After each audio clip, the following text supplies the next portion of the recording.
Assalamualaikum warahmatullahi wabarakatuh. Good afternoon for you all.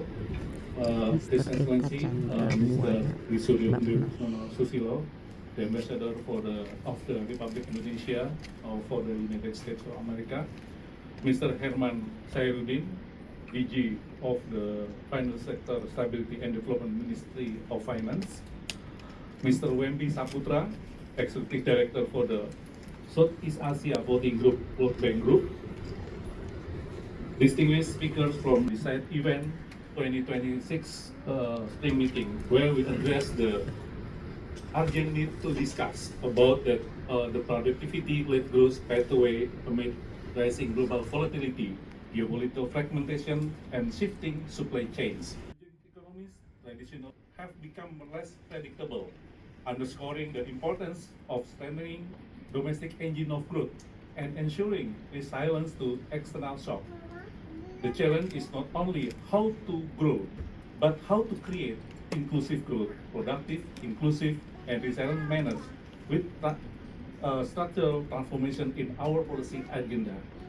In response, emerging economies are advancing strategies to promote industrial upgrading, digital transformation, and human capital development, including through resource-based industrial to enhance value added and competitiveness.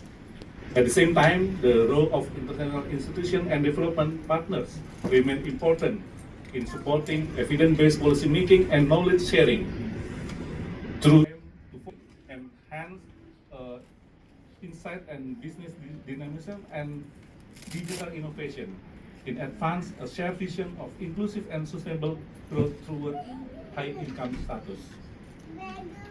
Ladies and gentlemen, the global economy is currently facing high volatility, driven by geopolitical tension, trade and fragmentation, and climate-related shock, which complicated the effort of emerging economies to escape to the middle income trap. These nations face difficult policy. While they must foster inclusive and sustainable growth, they remain a heavy reliance on high emission in industrial activities, and we still have significant education quality gap that stall human capital development. The shortfall impact the total factor productivity, leaving emerging economies trailing behind advanced nations in terms of economic efficiency and potential workforce.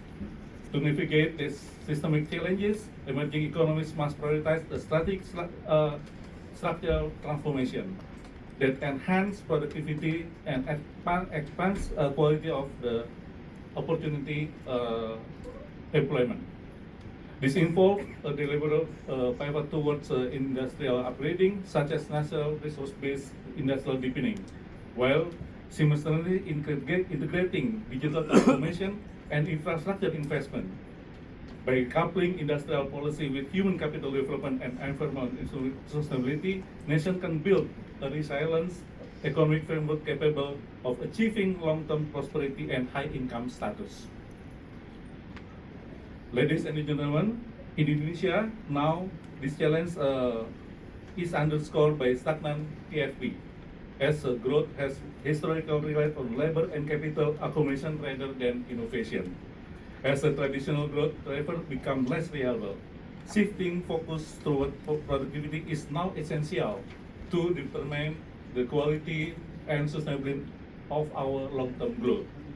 To overcome these obstacles, emerging economies must pursue structural transformation through industrial upgrading, digital adaptation, and human capital development. Indonesia aims to transition to a high-income economy by integrating natural resource base with inclusive macroeconomic framework. Strengthening this driver will transform productivity into resilient engine of growth, ensuring the nation remain competitive amidst an increasing uncertainty global landscape.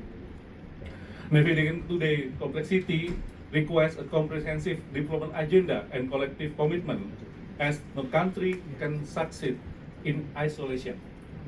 Like an orchestra conducted in opera, a planning institution conducts diverse stakeholders to ensure strategic alignment and how to synchron toward common goals.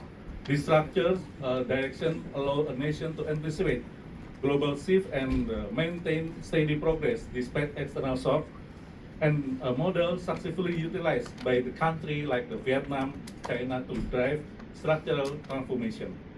Indonesia, Minister of Planning served as strategic architect and policy coordinator, translating 20 years Golden Indonesia 2045 into specific medium-term strategies and annual work plans.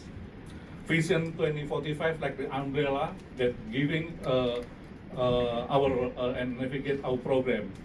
And we have a dream to become advanced country in 2045 by an advanced country achieving about that GDP per capita around 30,000 US dollars per capita and reducing about that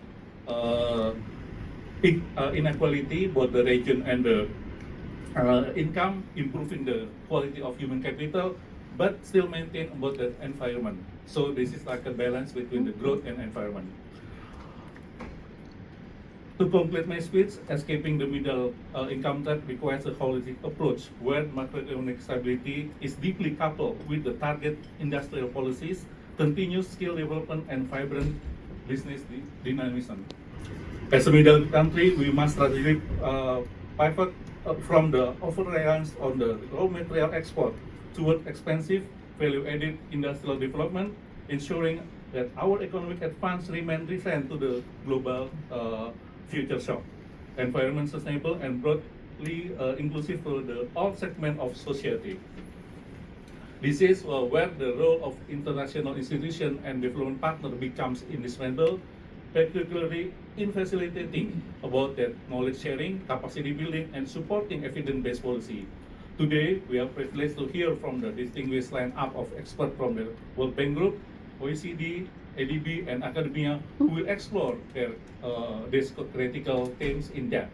I encourage an active exchange of insight throughout the upcoming talk show session.